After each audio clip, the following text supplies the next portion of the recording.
रीना एक अमीर और घमंडी लड़की थी और रीना घर में सबकी लाडली थी और वो घर का कुछ काम नहीं करती थी।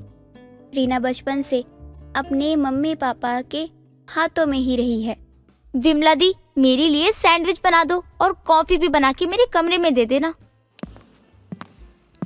रीना बेटा, अब तो बड़ी हो गई है, तेरी शादी भी करनी है, इसलिए तू कुछ खाना बनाना सीख ले। अगला घर पता नहीं कैसा होगा। बेटा, तुझे घर में काम करना चाहिए, घर संभालना सीखना चाहिए, ताकि तुझे अगले घर जाके दिक्कत ना हो। ससुराल में तो तेरी विमला भी नहीं आएगी काम करने। ओफो मम्मा, आपको पता है ना, मुझे नहीं पसंद खाना बनाना और घर का काम करना। और रही बात मेरी शादी की, तो वो मुझे अभी फिलहाल नहीं करनी है। मीम साहब, बाहर कोई आया है। साहब के दोस्त हैं, वो बोल रहे हैं कि वो उन्हें बचपन से जानते हैं। हाँ जी भाई साहब, बताइए कौन है और आपको किससे मिलना है? हाँ बहन जी, मैं रंजीत का लंगोटिया यार हूँ और मैं उससे मिलने आया हूँ। गांव से शहर आया था तो सोचा अपने बचपन के मित्र से मिल लूं। ठीक है भाई साहब, आप बैठिए, मैं बुला लेती हूँ उन्हें। शकुंतला अपने कमरे में जाती है और अपने पति रंजीत को बुलाते हुए कहती है, अजी सुनो रीना के पापा, बाहर कोई आदमी आया है और बोल रहा है कि वो आपका बचपन का दोस्त है। कुछ ऐसा नाम बता रहा है ना, हाँ सुखी राम नाम बता रहा है अपना। अच्छा, मेरे बचपन का दोस्त सुखी राम आया है। अरे मैं अभी जाता हूँ उससे मिलने। रंजीत खुश होकर कमरे से बाहर आता है और वो बाहर आते ही अपने बचपन के दोस्त को देखकर एक दूसरे की आंख भर लेते हैं और फिर रंजीत और सुखी राम एक दूसरे से गले मिलते हैं और फिर रंजीत बोलता है, आज इतने टाइम बाद तुझे देखा और तुझे देखते ही मुझे इतनी खुशी हुई, मैं क्या बताऊं तुझे।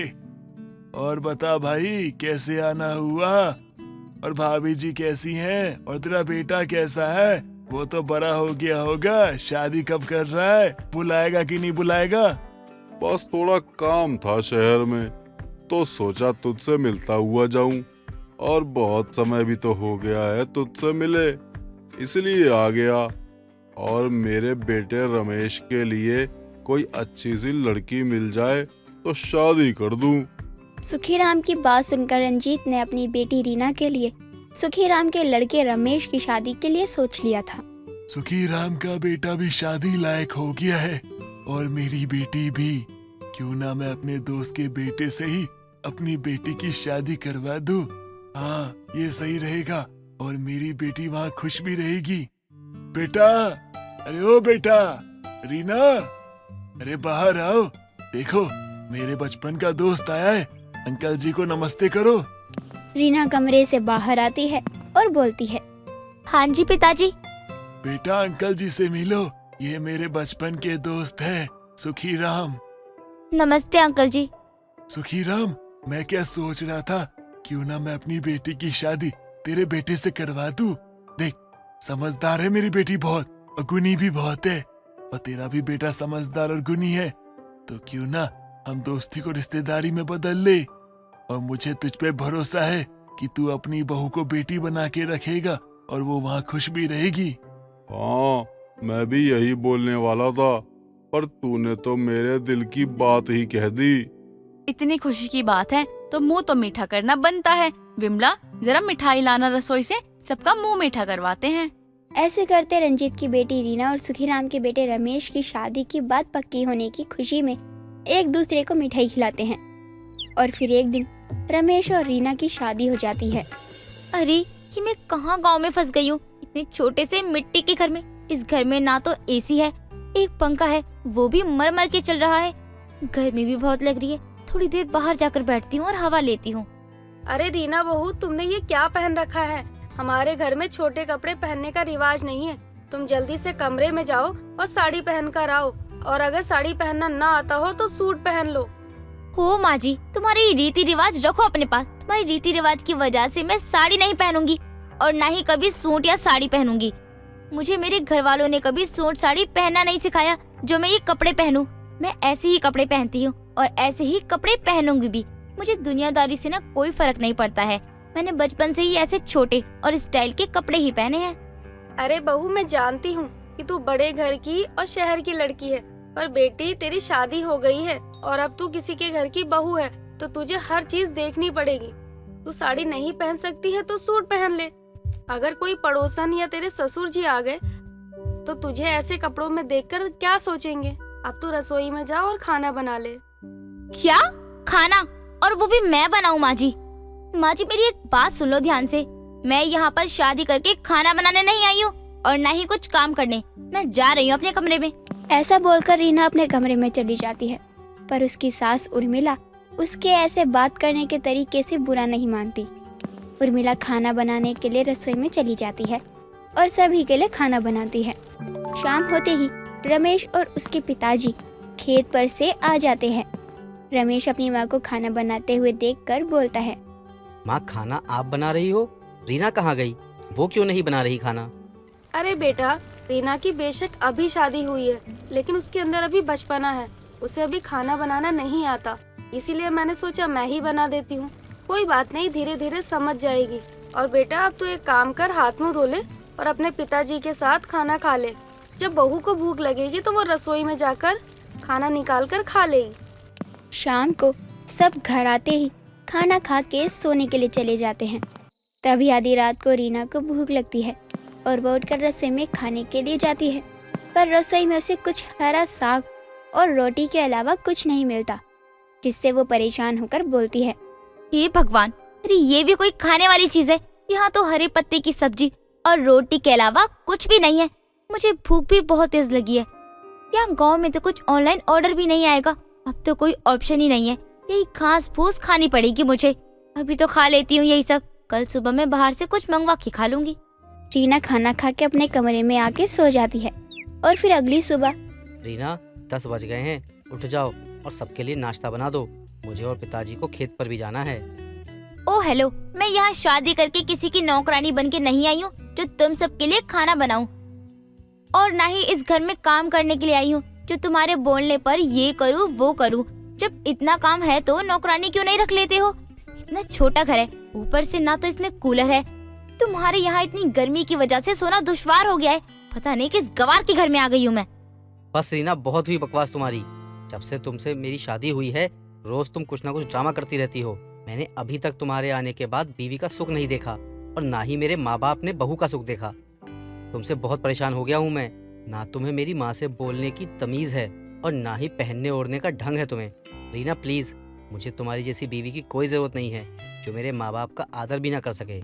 तुम अपने घर जा सकती हो, यहाँ लौट कर आने की कोई जरूरत नहीं है अब से। रीना रमेश के चिल्लाने से रोने लगती है। रमेश जी, मैं तुमसे शादी करके आई हूँ तो मैं कैसे जा सकती हूँ अपने ससुराल को छोड़कर? रमेश जी मुझे माफ कर दो, आगे से ऐसी गलती नहीं होगी। अब मैं माँ जी के साथ धीरे धीरे खाना बनाना सीखूंगी और आपके घर के सारे रीति रिवाजों के साथ काम करूंगी। रीना को अब अफसोस होता है। अब रीना रमेश से माफी मांगकर घर का सारा काम करती है और साथ ही साथ खाना बनाना भी सीख जाती है और पूरा घर भी संभालती है, जिससे रमेश को अपनी पत्नी का सुख मिल जाता है और रमेश के माँ बाप को बहू का सुख। फिर सब एक साथ खुश रहते हैं और साथ ही खाना पीना साथ में करते हैं। दिव्या अपनी भतीजे देव को पढ़ा रही होती है। देव, अच्छे से पढ़ाई कर लो, वरना तुम्हें पता है ना मैं बहुत मारती हूँ। बुआ, मुझे टेबल याद नहीं हो रही है। कैसे नहीं याद हो रही है? मैंने तुम्हें बताया ना कि याद कैसे करते हैं। कॉपी में लिख लिख कर याद करो, फिर देखती हूँ मैं भी कैसे याद नहीं होगा। बुआ, मेरी पेंसिल की नोक टूट गई और मेरा ना शॉर्पनर भी खो गया। दिखाओ अपनी पेंसिल। देव अपनी पेंसिल दिव्या को दे देता है और दिव्या उसे छीलने लगती है, लेकिन दिव्या पेंसिल छील छील कर उसकी नोक को खाए जा रही थी। जब देव की पेंसिल काफी छोटी हो जाती है तो देव रोने लगता है। देव की रोने की आवाज सुनकर वहाँ दिव्या की भाभी प्रेमा आती है। अरे क्या हुआ देव बेटा, तुम इतना रो क्यों रहे हो? मम्मी, बुआ ना मेरी पेंसिल खा गई। उन्होंने मुझसे पेंसिल छीलने के लिए मांगी और धीरे धीरे मेरी पूरी पेंसिल खा गई। दिव्या, तुम पेंसिल खाती हो? नहीं भाभी, मैं और पेंसिल खाऊंगी। आप भी क्या देव की बातों में आ रही हो? ये तो बच्चा है, इसे कुछ कहाँ ही पता होगा। नहीं मम्मी, बुआ झूठ कह रही है। इन्होंने मेरी पेंसिल खाई है, मैंने खुद देखा है। भाभी देव की पेंसिल ना बहुत कच्ची थी। मैं जितनी बार भी छील रही थी ना उतनी बार टूटती जा रही थी और पेंसिल छोटी हो गई। तो देव को लगा कि मैं पेंसिल खा रही हूँ। अब आप ही बताओ, मैं इतनी बड़ी हो गई हूँ, अब क्या मैं बच्चों की तरह रबड़ पेंसिल खाया करूँगी? बुआ आप झूठ बोल रही हो, मैंने आपको देखा है, आप मेरी पेंसिल खा रही थी। भाभी इसे एक टेबल तो याद हो नहीं रहा है, 2 दिन हो गए हैं और अब एक टेबल याद नहीं हुआ। अब पिटाई का नंबर आ गया तो बहाना बनाकर रोने लगा है। देव चल टेबल याद कर। मुझे नई पेंसिल चाहिए, मतलब नई पेंसिल चाहिए। देव बेटा, बुआ क्यों तुम्हारी पेंसिल खाएंगी? और तुम तो बिग बॉय हो ना, और बिग बॉय तो रोती नहीं है, तो तुम रो क्यों रहे हो? अच्छा, अब बुआ ने तुम्हें टेबल याद करने को कहा था ना, चलो अब जल्दी से टेबल याद करके बुआ को सुनाओ। और तुम टेबल अच्छे से याद करके सुनाओगे ना तो बुआ तुम्हें बाहर घुमाने लेकर जाएंगी। प्रेमा इतना कहकर वहाँ से चली जाती है और दिव्या अपने भतीजे को सारी पेंसिल खाकर पढ़ाने लगती है।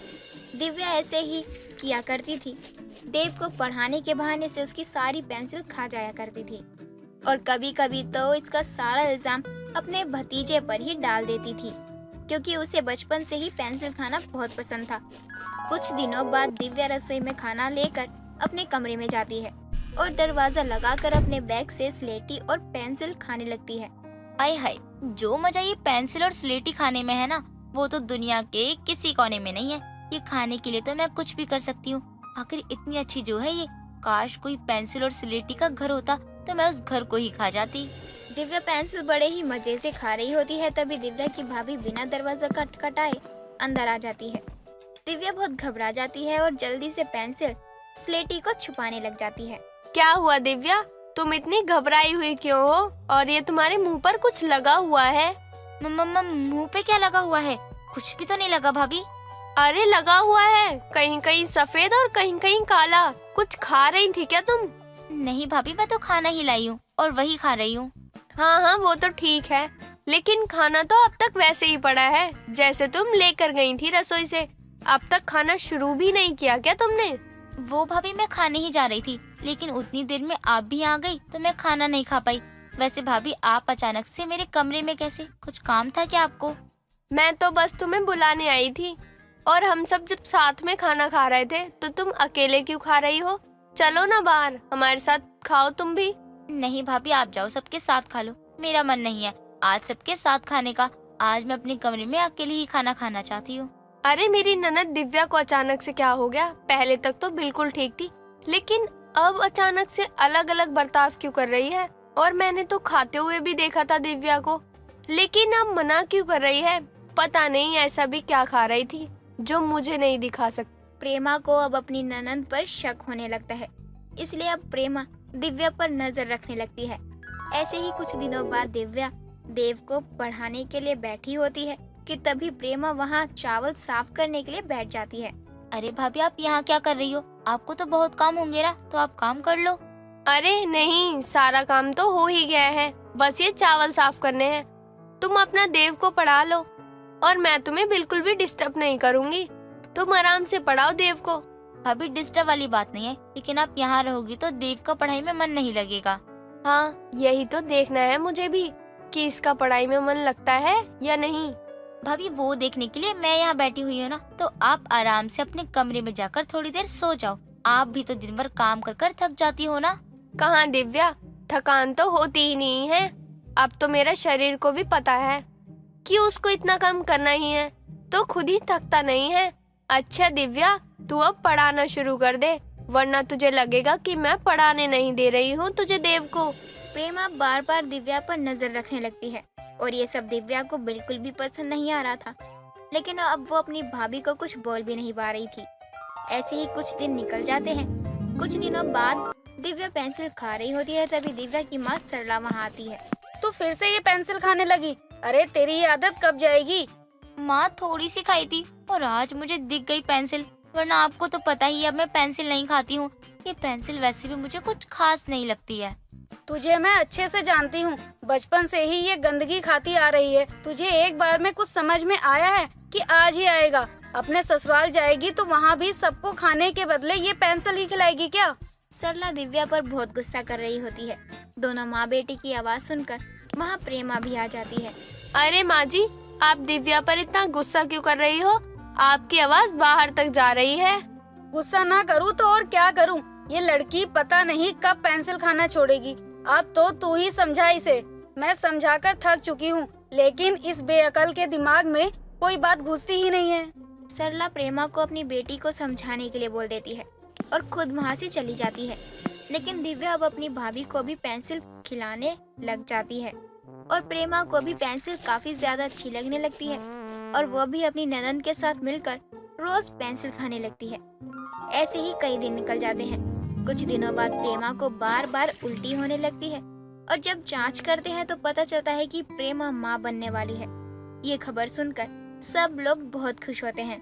बहू, सच में आज तो तूने बहुत बड़ी खुशखबरी दे दी।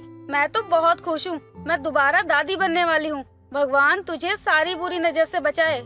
प्रेमा की माँ बनने की बात सुनकर तो घर में खुशियों की जैसे बारिश ही हो जाती है। हर कोई प्रेमा के लिए बहुत खुश होता है, लेकिन अब भी प्रेमा अपनी ननद के साथ मिलकर पेंसिल खाती रहती है। कुछ दिनों बाद प्रेमा के पेट में अचानक से बहुत ज्यादा दर्द होने लगता है, तो उसे घर वाले उसको हॉस्पिटल लेकर जाते हैं। प्रेमा का इलाज होने लगता है। कुछ देर बाद डॉक्टर बाहर आते हैं और कहते हैं, आपकी बहू के पेट में स्टोन हो गया था, जिसके कारण इनका अबॉर्शन हो गया। क्या भाभी का बच्चा अब नहीं रहा? हे भगवान, ये मुझसे कितनी बड़ी गलती हो गई। मैं खुद तो पेंसिल खाती थी, लेकिन मैंने ये आदत अपनी भाभी को भी लगा दी, जिसकी वजह से भाभी ने अपना बच्चा खो दिया। क्या ये सब तेरी वजह से हुआ है? दिव्या पर सभी बहुत ज्यादा गुस्सा करते हैं और इसी वजह से दिव्या के घर वाले उसकी शादी भी करवा देते हैं और बाद में उसे कोई रिश्ता नहीं रखते हैं। शकुंतला देर रात करीब 2 बजे उठकर किचन में पानी लेने जाती है। तभी वो देखती है कि हॉल में कोई बैठा हुआ है, वो भी सफेद चादर ओढ़े। ये क्या अजीब बला है? कहीं ये भूत तो नहीं? नहीं, ये तो हिल रहा है। और अगर भूत भी होता तो वो मेरे सामने होता, ऐसे छुपकर थोड़ी बैठा होता। जरूर ये कोई चोर है जो डराने के लिए सफेद चादर ओढ़े हुए है। ये सोचने के बाद ही शकुंतला फूलदान उठा लेती है और उसकी तरफ बढ़ने लगती है। लेकिन शकुंतला जैसे ही उसे फूलदान मारती, वो उससे पहले ही उठकर खड़ा हो जाता है और इधर शकुंतला सोफे से सीधे नीचे गिर जाती है। अरे माँ, ये आप क्या कर रही थी?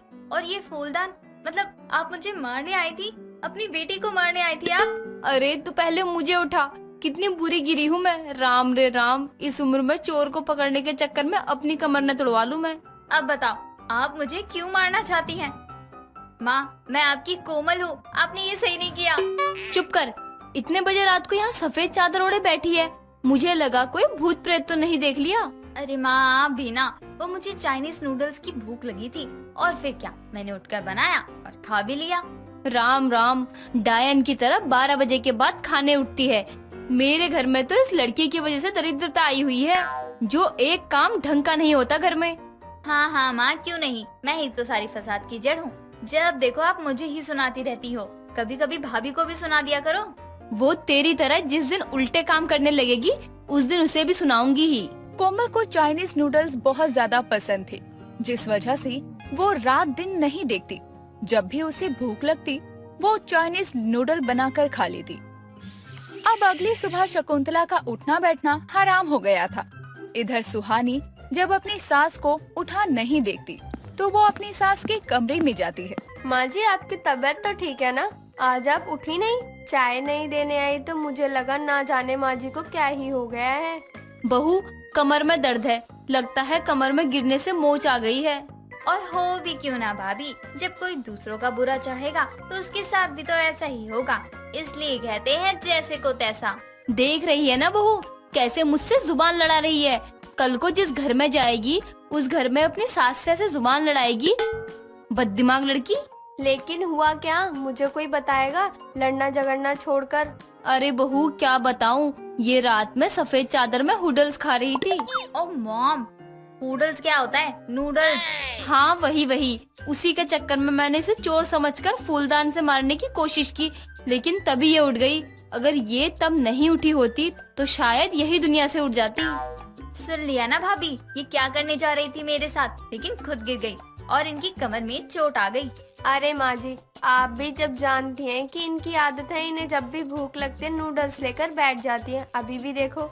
अब सुहानी ये सब जानने के बाद किचन में खाना बनाते हुए खुद से कहती है, ननद जी को तो मैं सबक सिखा कर ही रहूंगी। अच्छा वाला माँ जी काम कर लिया करती थी, यहाँ तक कि बेड पर चाय तक दे देती थी। लेकिन अब वो ना जाने कब ठीक होंगी, जो मुझे अब बिस्तर पर चाय नसीब होगी। और ये महारानी एक काम भी नहीं करती खाने के सिवा। सुहानी ये सब खुद से बोल ही रही थी कि तभी कोमल का आना होता है और वो किचन में आते ही अपनी भाभी से कहती है, भाभी, मेरी एक दोस्त आई है मेरे साथ पढ़ने, तो क्या आप मेरे और उसके लिए नूडल्स बना देंगी? देखो ननद जी, घर का बहुत सारा काम पड़ा है और मुझे अभी एक सब खाने खिलाने को मत ही कहना। ठीक है, मत बनाओ। हेलो भैया, आपने सुन लिया ना, आपके ना रहने पर भाभी मुझसे कैसे बातें करती हैं? अरे कोमल, मैं तो मजाक कर रही थी। कितने पैकेट बनाने हैं आपके चाइनीज नूडल्स? आ गए भाभी आप लाइन पर। वैसे सच बोलूं तो मैं भी मजाक ही कर रही थी, किसी का फोन नहीं आया था। अब सुहानी नूडल बनाने लगती है। तभी सुहानी के मन में आता है, बस बहुत हुआ, अब तो मैं ननद जी को सबक सिखा कर ही रहूंगी। लेकिन कैसे? आइडिया, अब आएगा मजा।